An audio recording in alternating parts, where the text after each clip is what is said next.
সবাইকে welcome to ICT programming. আজকে আমাদের লেকচার 15 সিএসএস টিউটোরিয়ালের। তো আজকে টিউটোরিয়ালে আমরা মিডিয়া কোয়ারি ইন সিএসএস এটা দেখব। তো মিডিয়া কোয়ারি সম্পর্কে যদি আমি সংক্ষেপে যদি একটু বলি, আমাদের এখানে বিস্তারিতভাবে বলা আছে মিডিয়া কোয়ারি কি এবং বেসিক সিনট্যাক্স এই শীটে।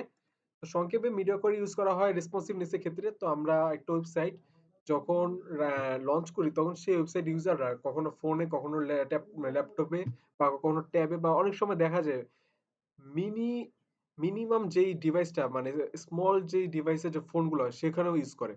তো একই ওয়েবসাইট আমাদের বিভিন্ন জায়গায় ইউজ করার জন্য আমাদের সেগুলোকে বিভিন্ন ধরনের কোড লিখে সেগুলোকে রেসপন্সিভ বানাতে হয় যাতে সেগুলো সকল জায়গায় ব্যবহারের জন্য উপযোগী হয়। আর সেই কার জন্য মিডিয়া কোড ইউজ করা হয় এবং সেটা খুবই ইম্পর্টেন্ট একটা টপিক যেটা সব ওয়েবসাইটে ইউজ করতেই হয়, ম্যান্ডেটরি।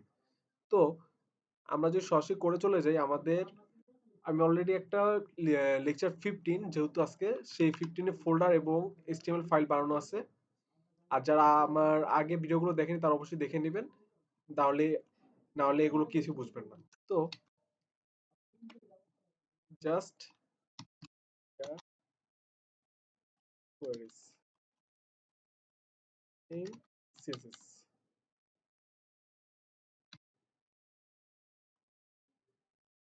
Sorry queries.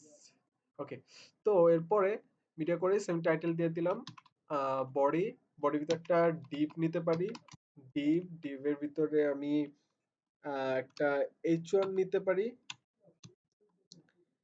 H1 নিতে পারি। এরপর আমি যদি দেই হ্যালো উইন্টার, হ্যালো উইন্টার। এবার সিএসএস লিংক করা লাগবে। সিএসএস লিংক করার জন্য link CSS dot slash link. এবার এটাকে আমি রান করে নিই। আর এখানে যদি আমি দিই ব্যাকগ্রাউন্ড কালার, আচ্ছা ওকে, আমাদের এটা ওই সিএসএস উইন্টার। তো এখন আমি আসি ল্যাপটপে। তো এখন এটাকে যদি আমি ইন্সপেক্ট, আচ্ছা আপাতত ইন্সপেক্ট করে লাভ নেই।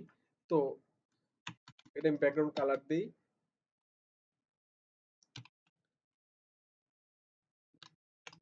জাস্ট র্যান্ডমলি একটা কালার দিলাম ব্যাকগ্রাউন্ড কালার। আর এখানে যদি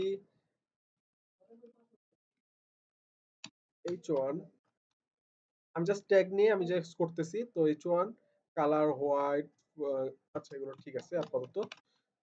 ওকে, তো এই ক্ষেত্রে হইলো কি আমাদের, আমি চাইলে আমাদের যে ইউনিভার্সাল সিলেক্টর সেটা নিয়ে আমি মার্জিন মার্জিন 0, প্যাডিং 0 আর বক্স সাইজিং যে বর্ডার বক্স সেটা করে নিতে পারি।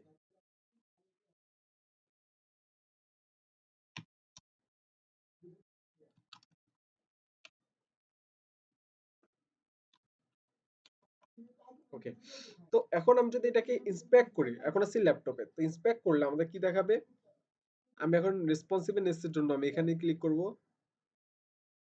এবার এখন আমার কি আছে, এটা ল্যাপটপ। আমি যদি এটাকে এখানে দিই, এটা হচ্ছে ল্যাপটপ। ফোনের জন্য আমি যদি দেখতে চাই তাহলে এটা একটু সাইড নিলে ভালো হবে, সুবিধা হবে। তো 100% ফোন।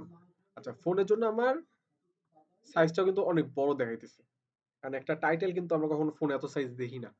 তো আমরা যদি এটাকে ইন্সপেক্ট করি করলে আমার এখানে দেখতে পাবো যে কত র্যাম, 3 র্যাম দেওয়া। তো এরকম যদি কমাই 2 র্যাম, 2 র্যাম কিন্তু ফন্ট সাইজটা ঠিক লাগে। আবার ব্যাকগ্রাউন্ড কালার, ব্যাকগ্রাউন্ড কালার আপাতত ঠিক আছে, তো সে সমস্যা নেই। তো এখানে হইতেছে কি, আমার ফোনের জন্য কিন্তু সাইজটা বড় দেখাইতেছে। আবার আমি যখন এখানে ট্যাবলেটে যাই তখন কিন্তু ট্যাবলেটের জন্য আবার সাইজটা ছোট দেখাইতেছে। ট্যাবলেটের জন্য আমি যদি 3 র্যাম দিই তাহলে কিন্তু হয়তো বেশি বড় দেখাবে। হ্যাঁ, 3 র্যাম দিলে বেশি বড় দেখায়। আমি যদি এটা 2.5 র্যাম দিতে পারতাম তাহলে কিন্তু আবার ঠিক দেখায়। তো ফোনের জন্য 2 র্যাম, ট্যাবলেটের জন্য 2.5 র্যাম, আবার আমার ল্যাপটপের যে ডিফল্ট ভাবে দেওয়া যেটা 3 র্যাম, 3, ও সরি এখানে এম দেওয়া, র্যাম দিতে পারি এম। আচ্ছা এম র্যাম সমস্যা নেই, এম র্যাম এটা কি এটা আমি গত ক্লাসে দেখাইছি, তো আপনারা যারা দেখেননি অবশ্যই দেখবেন। তো আমার 3 র্যাম।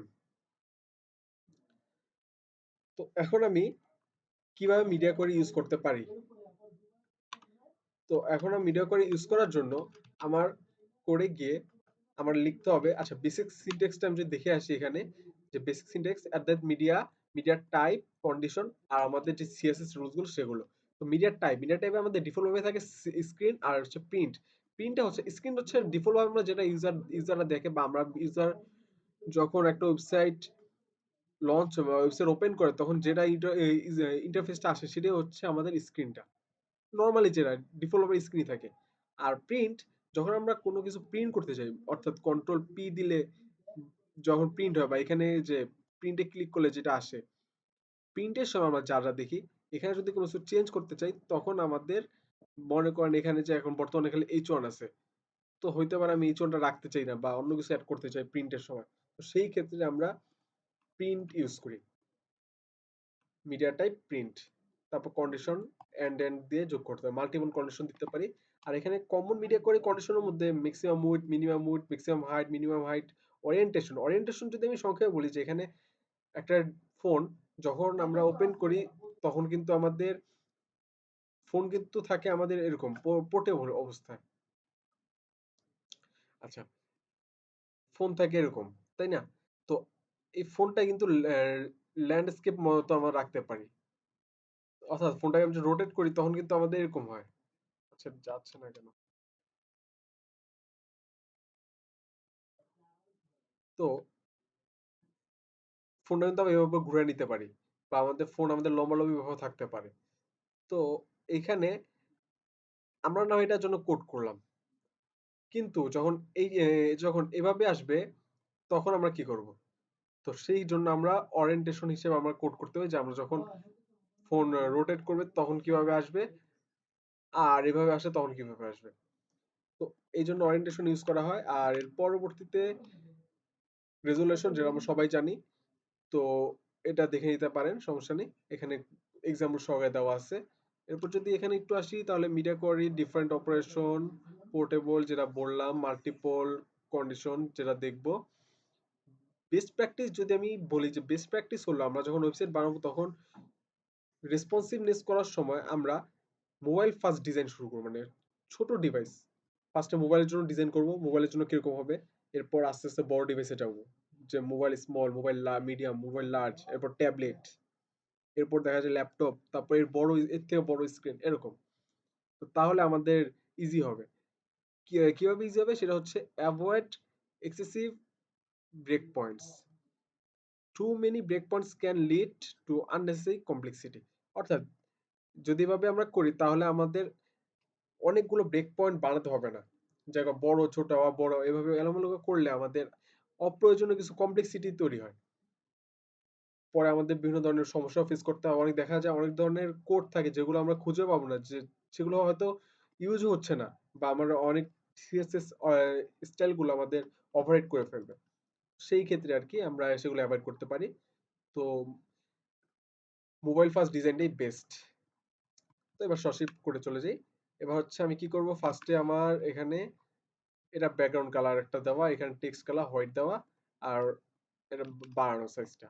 তো এখন আমি @media, এরপর আমার মিনিমাম স্ক্রিন বা ম্যাক্সিমাম স্ক্রিন। এখন আমি যদি ফোনে যাই তাহলে কিন্তু,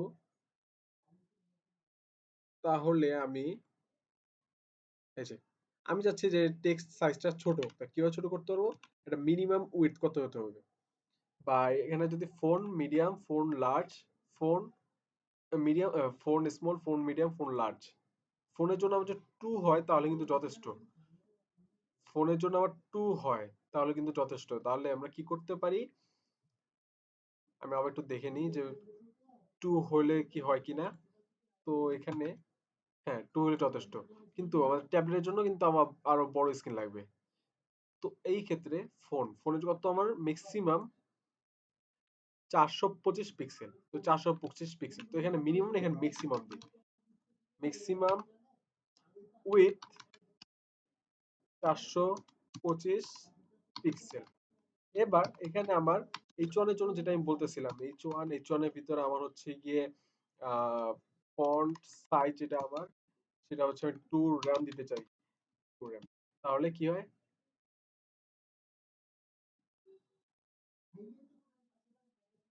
এই যে এটা কিন্তু এরকম হইতেছে আমার, ছোট হয়ে গেছে। আম- আবার দিই। আচ্ছা এখন তো ছোট আছে, আগে আস্তে আস্তে বড় করি বড় করি বড় করি। 425 দেওয়া কিন্তু 425 জন ওভার করলো তখন কিন্তু আমার ডিফল্ট চলে আসছে, যেটা আমার 3 র্যাম দেওয়া। এখন আমি যদি চাই, আচ্ছা এখন আরেকটা মিডিয়া করি বানাবো। একটা মিডিয়া করি কি হবে, @media। এবার হচ্ছে আমার ম্যাক্সিমাম উইডথ। তাইলে ম্যাক্সিমাম উইডথ যদি হয়, তাইলে আমার ট্যাবলেটে কত, 768 pixel. Maximum width 768 pixel. 768 pixel. এই জায়গায় আমার H1 এর ভিতরে আমার ফন্ট সাইজের ভিতরে আমার 2.5 র্যাম। এই ক্ষেত্রে আমার একটা প্রবলেম ফেস করতে হবে, সেটা হচ্ছে ফার্স্টে ম্যাক্সিমাম উইডথ 468 25 পিক্সেল, মানে 0 থেকে 425 পিক্সেল পর্যন্ত যত ডিভাইস আছে সবগুলো দিয়ে দিবে 2 র্যাম দিয়ে দিল। এরপর আমার আবার এখানে আমি বলেছি যে 0 থেকে যখন 768 পিক্সেল, যেহেতু ম্যাক্সিমাম উইডথ মানে 768 পিক্সেল পর্যন্ত, এর আগে যত ডিভাইস আছে সকল ডিভাইসে আমার দিয়ে দিয়ে ফন্ট সাইজ 2.5 এম। তো এটাকে আমার ওভাররেট করে দিবে। তো এটা ওভাররেট অ্যাভয়েড করার জন্য আমি যে করতে পারি যে এখানে দিতে পারি বড় ডিভাইস গুলো ফার্স্টে লেখা, মানে কোড গুলো আগের লেখাগুলো ভালো, তাহলে ওভাররেট হতে হয় না। তো এইখানে আমি যেটা করতে পারি হচ্ছে আমাদের ট্যাবলেটের জন্য, আর এখানে আমার হচ্ছে মোবাইল। তাহলে কিন্তু আমার কি হয়, যেমন ট্যাবলেটের জন্য একটা হয়েছে, মোবাইলের জন্য একটা হয়েছে, আর এখানে আমার ট্যাবলেট। আচ্ছা এখানে একটু বড় করতে হবে। ল্যাপটপ, ল্যাপটপের জন্য আবার আরেকটা। ল্যাপটপের জন্য কত আসছে, 3 RAM. Tablet, laptop large, laptop tablet জন্য কত আসছে, 2.5 র্যাম। এই যে 2.5 র্যাম আসছে। আর এখানে স্মল ডিভাইসে গেলে 2 র্যাম। ওকে, সবকিছু ভালো কাজ করতেছে। তো আমি এটা আবার ডাবল কন্ডিশন দিয়ে কাজ করতে পারি, যেমন ট্যাবলেট আমি উপরে দিয়ে দিচ্ছি, তো আমি সাপোজ আমি দিলাম না, তো এখানে ট্যাবলেট এখন বড়, এটা ছোট করতে হবে। তো আমি এখানে কি করতে, @media, এরপর এখানে দিব মিনিমাম উইডথ। উইডথ কত, মিনিমাম উইডথ এখানে হচ্ছে আমার 768, আর এদিকে হচ্ছে আমার 425 425 pixel. Minimum width 425 pixel. 425 26 pixel. And maximum width 768, যে ট্যাবলেটের 68 পিক্সেল। ওকে, এবার এখানে হচ্ছে আমার ফন্ট সাইজটা ঠিকই আছে। যাক, ওকে। তো আমি যখন এটাকে এখন কমাবো, 768 কত দিলাম যেন, 426 768, মানে 426 থেকে 768-র মধ্যে যত ডিভাইস আছে, এই ডিভাইস সহ যত ডিভাইস আছে ভিতরে, তত এই রেঞ্জের ভিতরে তত সব ডিভাইস নিয়ে নিবে 2.5 র্যাম। ওকে, তাই 426 পর্যন্ত দেখি, কমাই 426 পর্যন্ত চাই। 2.5 র্যাম 426, এই যে 403-এ আমার চেঞ্জ হয়ে গেছে। আর একটু বাড়াই 26-এ,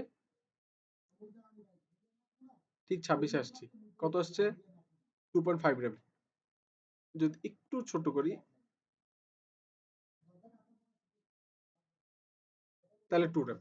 তো এভাবে আমরা ডাবল কন্ডিশন অ্যাড করতে পারি, এটাও করতে পারি আমরা। তাহলে আর কি আমাদের ডাবল কন্ডিশন লেখা লাগে না। বড় ডিভাইস গুলোর জন্য আগে কোড লিখতে পারি, এরপর ছোট ডিভাইস বা ছোট ডিভাইস লিখে পরে রেঞ্জের ভিতরে রেঞ্জ দিয়ে দিতে পারি। আর বাকিগুলো আমরা যদি চাই যে আমরা ফন্ট সাইজ বা এখানে আমরা যত ধরনের সিএসএস স্টাইল আছে সব করতে পারি। ডিপ কালার এখানে যেটা দেওয়া, এটা যদি চাই চেঞ্জ করতে পারি কি ট্যাবলেটের জন্য। তাহলে ট্যাবলেটের এই যে ট্যাবলেট চেঞ্জ হয়ে গেছে, ট্যাবলেট। আর এখানে যদি আমি H1 দিই তাহলে কালার ব্ল্যাক, তাহলে চেঞ্জ হয়ে যায়। তো কিন্তু আমি যখন ছোট ডিভাইসে আসবো তখন কিন্তু আবার আরো ছোট, চেঞ্জ হয়ে গেছে, আরো বড়, চেঞ্জ হয়ে গেছে। তো এই হচ্ছে আমার মিডিয়া কোয়ারি। তো এভাবে আমরা রেসপন্সিভ নিজে কাজ করতে পারি। অলরেডি একটা ভিডিও বানানো আছে, নো টকিং। তো সেখানে সেই ভিডিওতে একটা প্রজেক্ট তৈরি করা আছে, আপনার চ্যানেলে সেটাও দেখতে পারেন। আর সেখানে HTML CSS দিয়ে একটা প্রজেক্ট তৈরি করা, পোর্টফোলিও ওয়েবসাইট। আর আজকের মতো এই পর্যন্ত। ভিডিওটি ভালো লাগলে অবশ্যই চ্যানেলটি সাবস্ক্রাইব করবেন এবং চ্যানেলটির লাইক বাটন ক্লিক করে আমাদের সাপোর্ট করবেন, যাতে এরকম ভিডিও আরো বানাতে পারি।